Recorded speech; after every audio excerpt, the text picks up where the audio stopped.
আসসালামু আলাইকুম প্রিয় দর্শক, কুরবানির ঈদকে কেন্দ্র করে আমরা সবসময় দেখেছি যে ঢাকা শহরে নানা ধরনের বর্জ্য জমা হয় এবং সেই বর্জ্যগুলো অপসারণ যেন একটা সিটি কর্পোরেশনের জন্য প্রধান চ্যালেঞ্জের কাজ হয়ে দাঁড়ায়। ঢাকার 2 সিটি কর্পোরেশন প্রতিবারই বলেন যে আমরা 8 ঘন্টার মধ্যে, 10 ঘন্টার মধ্যে অথবা 12 ঘন্টার মধ্যে এই বর্জ্য অপসারণ করব। তারা কিছুটা করেন না যে তা না, কিছুটা করেন, কিছু চেষ্টা করেন, কিছু পারেন না, না পেরে বলেন যে এই সমস্যা ছিল, সেই সমস্যা ছিল। এগুলো দেখেছি আমরা। বর্জ্যের সঙ্গে সঙ্গে রক্ত থাকে, রক্তের গন্ধ হয়, এগুলো নানা কিছু। এটা আমাদের প্রতি কুরবানির ঈদের একটা নিয়মিত দৃশ্য। এবারও তাই হয়েছিল। 2 সিটি কর্পোরেশন একজন বলেছে 8 ঘন্টার মধ্যে ক্লিয়ার করব, আরেকজন বলেছে 12 ঘন্টার মধ্যে ক্লিয়ার করব। আমি আপনি কি দেখেছি কি দেখিনি সেটা তো নানা ধরনের সন্দেহযুক্ত কথা। যেমন আমি বললাম যে বর্জ্য পরিষ্কার হয়নি, সিটি কর্পোরেশন কর্তৃপক্ষ বলবে না হয়েছে, আবার আরেকজন বলবে যে হয়নি, বলবে যে সে আওয়ামী লীগের লোক এই জন্য না করছে। নানা ধরনের কথা হয়। এটা আওয়ামী লীগ আমলে হয়েছিল যে বিএনপির লোকরা ছড়াচ্ছে যে বর্জ্য পরিষ্কার হচ্ছে না। এই ধরনের নানা কথা কিন্তু প্রতিবারই বলা হয়। তো এবার আমরা যেটা দেখলাম, এটা আমার কাছে অন্তত পক্ষে একটু অন্যরকমই মনে হলো, একটু নতুন ধরনের একটা ঘটনা আমাদের চোখে পড়লো। সেটা হলো যে এবার মাননীয় প্রধানমন্ত্রী তারেক রহমান উনি নিজেই এবং আচমকা কোনো জানান না দিয়ে, কোনো রকম পূর্ব পরিকল্পনা বাইরে, কেউ জানতো না, কেউ প্রস্তুতি নিতে পারেননি, এমনভাবে উনি বর্জ্য অপসারণ কেমন হয়েছে দেখার জন্য উনি রাস্তায় নেমেছেন। ইন্টারেস্টিং ব্যাপারটা। আমি একটু প্রশংসাই করছি। হয়তো অনেকে বলবেন যে আবার এখন দালালি শুরু করলেন কিনা। আবার এর আগে বিভিন্ন সময় বলা হতো যে আপনার চোখে তো কোনো কিছু ভালো চোখে পড়ে না, কেবল খারাপগুলিই বলেন, সরকার তো কিছু ভালো কাজে করে সেগুলি একটু বলেন। সেই হিসাবে একটু ভালো কাজের কথা বলি। তারেক রহমানের এই উদ্যোগটা অভিনব। উনি কি করেছেন? উনি স্থানীয় সরকার প্রতিমন্ত্রী এবং ঢাকা দক্ষিণের যিনি প্রশাসক, মেয়র হিসেবে যিনি আছেন, মেয়রের প্রশাসক আর কি, আব্দুল সালাম, দুজনকেই তার অফিসে ডেকেছেন, তার বাসার সামনে যেতে বলেছেন এবং যাওয়ার পর দুজনকে গাড়ি থেকে নামিয়েছেন এবং তাদেরকে বলেছেন যে আপনারা আমার গাড়িতে উঠুন। এবং ওনার গাড়িতে উঠিয়ে উনি নিজে ড্রাইভ করে উনি রাস্তায় নেমেছেন দেখার জন্য যে কোথার কি অবস্থা। এবং উনি কয়েকটা জায়গায় গেছেন, হাতিরপুর এলাকায় গেছেন, Elephant Road, Green Road, Farm Gate, Karwan Bazar, এই সমস্ত এলাকা উনি নিজে গাড়ি চালিয়ে পরিদর্শন করেছেন। আমার জানা মতে এটা একটা অভিনব ঘটনা। এর আগে ধরনের ঘটনা ঘটেছে কিনা আমি কখন শুনিনি। এখন বলবেন যে প্রধানমন্ত্রী গিয়েছে তো কি হয়েছে? হ্যাঁ, প্রধানমন্ত্রী গিয়েছে তো অনেক কিছু হয়েছে। যদি শীর্ষ ব্যক্তিরা এরকম মাঠে নামেন পরিদর্শনের জন্য তাহলে অনেক কিছু হয়। আমার বিবেচনায় প্রত্যেকটা বিভাগে প্রত্যেকটা মন্ত্রী যদি এরকম একটা কাজ তিনি করতে দিয়েছেন অথবা ঠিক মতো হচ্ছে কিনা উনি যদি নিজে আগে থেকে জানান না দিয়ে নিজে যদি মাঠে নেমে যান পরিদর্শন করতে, আমি মনে করি একটা ম্যাজিক্যাল চেঞ্জ আপনি দেখতে পাবেন। এবং আমাদের এখানে কি হয়, যখন কোথাও একটা ঝামেলা হলো তো একদম নিম্ন স্তরের যে ব্যক্তিটা দায়িত্বপ্রাপ্ত আছেন তার উপর দায় চাপানো হয় যে ওর জন্য এরকম হয়েছে। ধর ময়লা ওঠানো হয় নাই, ওখানে ময়লা পোষানোর জন্য যে লোকটা বেলচা দিয়ে ময়লা তুলতো হয়তো তাকে দায়ী করা হলো, ও ঠিক মতো বেলচা চালায় নাই, অতএব এই ঘটনা ঘটেছে। এবারে কিন্তু তা হয়নি। এবার দুজন আঞ্চলিক নির্বাহী কর্মকর্তাকে তাৎক্ষণিকভাবে কিন্তু বরখাস্ত করা হয়েছে এবং তাদের বিরুদ্ধে বিভাগীয় ব্যবস্থা নেওয়ার জন্য নির্দেশ দেওয়া হয়েছে। প্রাইম মিনিস্টার নিজেই কাজটা করেছেন। এবং এই দুজন কোন জায়গায়, একজন হলো ঢাকা উত্তর সিটি কর্পোরেশনের অঞ্চল 5-এর আঞ্চলিক নির্বাহী কর্মকর্তা মোহাম্মদ সাদিকুর রহমান, আরেকজন হচ্ছেন ঢাকা দক্ষিণ সিটি কর্পোরেশনের অঞ্চল 1-এর নির্বাহী কর্মকর্তা কাজী সালেহ মুস্তানজির। দুজনই কিন্তু উপসচিব পদমর্যাদার ব্যক্তি এবং এই দুজনকে উনি তাৎক্ষণিকভাবে কাজটিকে দায়িত্ব থেকে সরিয়ে দিয়েছেন এবং তাদের বিরুদ্ধে কেন তারা ঠিক মতো কাজ করতে পারেননি তার ব্যাপারে সিদ্ধান্ত নিতে বলেছেন। এই যে ঘটনাটা, এই ঘটনাটা আমি মনে করি এটা এক্সাম্পল। আমাদের প্রধানমন্ত্রী কিন্তু অনেক এক্সাম্পল তৈরি করতেছেন, বাট আনফর্চুনেট হলো, যেটা আমার জন্য দুর্ভাগ্যজনক, আমি ভাবি দুর্ভাগ্যজনক, সেটা হলো ওনার এই উদাহরণগুলো ওনার সঙ্গে যারা আছেন তারা ঠিকঠাক মতো হয় বুঝতে পারছেন না, অথবা অনুসরণ করতে পারছেন না, অথবা উপেক্ষা করছেন। কোনটা আমি জানি না। আমি মনে করি এগুলোর একটা হিসাব নিকাশ হওয়া উচিত।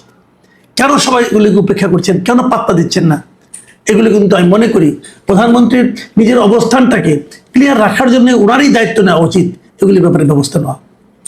উপসচিবকে উনি দুজন উপসচিব পদমর্যাদা নির্বাহী যে আপনার কর্মকর্তা যারা আছেন এদেরকে যে আপনার বরখাস্ত করা অথবা তাদের মধ্যে শাস্তির ব্যবস্থা করা, এই যে ব্যবস্থাটা, এটা কিন্তু একটা বড় ধরনের পদক্ষেপ আমি মনে করি। কিন্তু এই ধরনের পদক্ষেপ কি অন্যান্য মন্ত্রণালয় নিচ্ছেন? আমি কতগুলি ঘটনা বলি। ঈদের আগে প্রতিবার কি হয়, প্রতিবার যে জিনিসটা হয় সেটা হলো আপনার মহাসড়কে যানজট হয়। যানজটটা কেন হয়? একবারে এক কারণে যানজট হয়। কখনো রাস্তা ভাঙা থাকে, কখনো রাস্তার গাড়ি ভালো থাকে না, এগুলির সমস্যা হয়, এরকম নানা ঘটনা হয়। কিন্তু এবার যে যানজটগুলি হয়েছে, আমি নিজে কিছু যানজটের সাক্ষী। আমি আপনাকে যদি একটা ঘটনা বলি, ঈদের আগের দিন আমারই এক কলিগ, আমারই এক বন্ধু, উনি পাবনায় গিয়েছেন, ওনার যেতে 18 ঘন্টা সময় লেগেছে। আপনারা বলুন, ঢাকা থেকে পাবনার বেড়ায় যেতে যদি 18 ঘন্টার সময় লাগে, এটা কি কোনো বিবেচনা গ্রহণযোগ্য? কেন হয়েছে? আমি আজকে ময়মনসিংহ গিয়েছিলাম, সারা রাস্তা, ঈদের পরের দিন গিয়েছি আমি, গিয়ে আবার আজকে ফিরে এসেছি। সারা রাস্তা ফাঁকা, সারা রাস্তা ফাঁকা, কোনো রাস্তায় যানবাহনের কোনো ভিড় ছিল না। কিন্তু তার মধ্যে দেখলাম যে ময়মনসিংহে ঢোকার সময় যে বাইপাসের যে মোড়টা আছে, সেখানে আমাকে 1 ঘন্টা দাঁড়িয়ে থাকতে হয়েছিল। 1 ঘন্টা, পুরো 1 ঘন্টা গাড়ি নড়ে না। কারণ এগুলি কি কারণে হয়? টোটাল এই মেসগুলি হয়েছে, এই ঝামেলাগুলো হয়েছে ট্রাফিক ব্যবস্থার জন্য, ট্রাফিকের যে অব্যবস্থা, এই জন্য। 2 জায়গাতেই বেড়ার এখানে দেখা গেছে রাস্তার উপর গাড়ি থামিয়ে বাসগুলো যাত্রী উঠায়, যাত্রী নামায়। একটা গাড়ি থামলে পরে পেছনে অনেকগুলি, যেহেতু গাড়ির চাপ বেশি, অনেক গাড়ি জমে যায়, এবং এইভাবে জমতে জমতে জমতে জমতে দেখা যাচ্ছে যে 2-3 কিলোমিটার লম্বা জ্যাম হয়ে যায়। তো আমাদের যিনি পরিবহন মন্ত্রী আছেন, উনি করেন কি, হয়তো গত যে দেখেছি, ওনারা গাবতলী বাস স্ট্যান্ডে যান, যে বলেন ভাড়া বেশি নিয়েছে বা বেশি নেয়নি, এগুলি বলে। ভাই, উনি ওই জন্য রাস্তাটা চেক করেন না, একটা হেলিকপ্টার নিয়ে উড়ে যান, ওনার তো টাকার অভাব নাই, একটা হেলিকপ্টার নিয়ে এই হাইওয়ে দিয়ে উড়ে যান, দেখেন কোথায় যানজটটা হচ্ছে, কেন হচ্ছে। আজকাল তো অনেক পত্রিকা ড্রোন দিয়েও চেক করে যে যানজটটা কেন হচ্ছে, সামনে কি সমস্যা দেখা যায়। এগুলো দেখুন এবং সিদ্ধান্ত নিন, সমাধানটা করুন, কেন হচ্ছে এগুলো। আরেকটা ঘটনা বলি, এই যে আমাদের কুরবানির চামড়া, আজকে দেখলাম যে চামড়া যারা নাকি বিভিন্ন বাড়ি থেকে চামড়া কিনেছে, 300 টাকা করে চামড়া কিনে 100 টাকা বেচতে পারেননি।